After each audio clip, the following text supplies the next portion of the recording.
Selon une initiation, faut-il avoir un âge spécifique avant d'être initié, comme Isaiah Ongola, Isaiah Congo? Il avait 30 ans avant son initiation. Il faut dire que Isaiah Ongola n'a pas été initié à 30 ans. Isaiah Ongola a commencé ses rites initiatiques le jour qu'il est né. Le jour qu'il est né, 3 grands sorciers d'Afrique. Et quand je dis sorcier, j'utilise le terme sorcier dans son étymologie qui veut dire porteur d'eau. Autrement dit, porteur de connaissance. C'est ça un sorcier. C'est un individu qui porte l'eau, qui porte la crèche. Et donc, quand il était encore dans la crèche, c'est là que 3 grands initiés venèrent d'Afrique profonde et allèrent en terre d'Afrique où naquit le Kanga. Et ils l'initièrent là, ils lui donnèrent les véhicules mystico-spirituels dont il aura besoin pour la mission pour laquelle Tario, dans sa toute divine puissance, l'avait manifesté. C'est pourquoi d'entre ces maîtres initiatiques qui l'initièrent, là, dès le berceau, il y avait un qui lui donna l'or. L'or symbolise, sur le plan mystico-ésotérique, la haute connaissance ancestrale, la luminosité et l'étincelance, la dimension enflammée. L'or symbolise le feu, symbolise le soleil.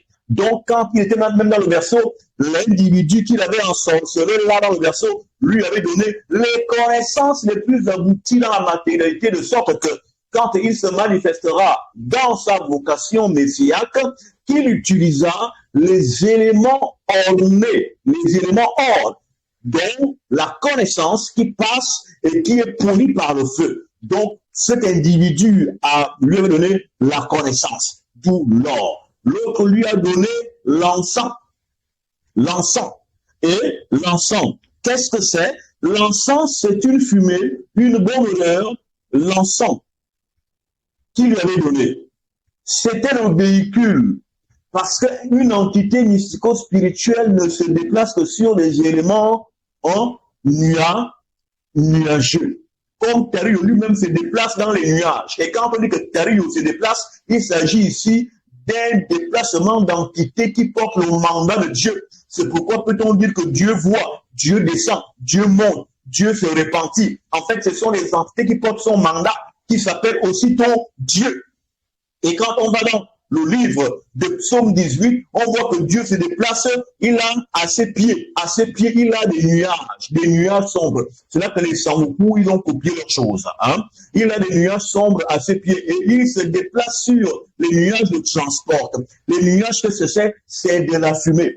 Et c'est dans la fumée que se déplacent les entités. Et les nuages sombres là qui sont au pied de Dieu, c'est en fait le mélanine. Le mélanine, c'est-à-dire la fumée noire, sombre et ténébreuse, laquelle fumée noire se retrouve sur le corps de l'homme, des origines de l'homme noir. C'est comme ça que moi, en tant qu'homme noir, j'ai la capacité et la capacité de me déplacer la nuit et aller dans les fréquentations mystico-vibratoires les plus évoluées. Ce que l'homme qui a la couleur du dessous de mon pied ne peut pas faire. Il ne peut évoluer et évoluer que dans les dimensions rougeâtres, c'est-à-dire dans le bas astral. Il ne peut pas percer le voile du bas pour aller dans les dimensions du haut parce qu'il n'en a pas les capacités. Il n'est pas pourvu des moyens qui amènent à voir Dieu vis-à-vis. C'est-à-dire, il n'a pas le mélanine, la mélanine divine, laquelle nous amène à atteindre les dimensions vibratoires mystiques, hein, les plus abouties. Donc, le deuxième gars qui donne, ou l'autre gars, hein, tout dépend de l'ordre que vous voulez établir là-dessus, qui lui donne l'encens, lui remettait en fait le véhicule sur lequel se déplacent les esprits. Et c'est pourquoi lorsque Israël était béni, il avait demandé à ce que Israël, donc Yaakov, Yacouba, de le laisser partir car le jour arrivait. Pourquoi? Parce que si le jour arrivait, la fumée sur laquelle il devait monter pour repartir dans les fréquentations mystico-spirituelles les plus évoluées allait se dissiper. Il fallait donc qu'il partît avant que le jour n'arrive. Et c'est pourquoi ceux qui vont en réunion en Égypte, en sorcellerie et tout ça, quand ils tardent, qu'ils font trop la fête et qu'ils rentrent vers 5 heures, alors vous les retrouvez sur les toitures des gens, dans les cours des vieilles femmes, des vieilles personnes. Qu'est-ce qui s'est produit? C'est que la personne, en fait, le véhicule l'a abandonné. Et du coup, il est tombé là. Son âme est tombée là. Et son corps est quitté du lit de manière noctambule. Et lui retrouver l'âme, là où l'âme a chuté. Et l'âme a repris son corps, enfin, a repris place dans le corps. Et c'est là que le matin arrivant, l'individu est complètement dans la honte parce que le jour l'a surpris. Et c'est comme ça que vous trouvez des vieilles personnes très âgées, même plus de force, mais elle est suspendue à un arbre, suspendue sur une toiture. Qu'est-ce qui s'est passé? Comment tu es monté par là? C'est à cause de tous ces éléments que je suis ici en train de vous expliquer plus ou moins, parce qu'il y a d'autres détails mystico-spirituels que l'on ne dira que lorsque vous passerez de l'autre côté du voile. Donc, le véhicule fut remis à Yesaya Ongola au travers de ce qu'on appelle l'encens. Et l'autre lui remit la myrrhe. Et la myrrhe, c'est quoi?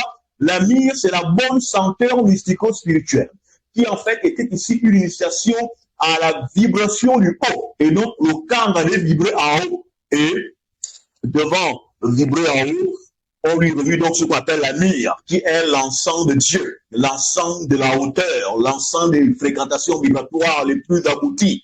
Donc, il avait été initié, ensorcelé dès le berceau. C'est pourquoi lorsque vous avez vos enfants qui naissaient et que vous voulez qu'ils soient grands, il faut appeler les sorciers de mon acabit. Et j'insiste à le dire, un sorcier, c'est quelqu'un qui porte le lot, qui porte le lot.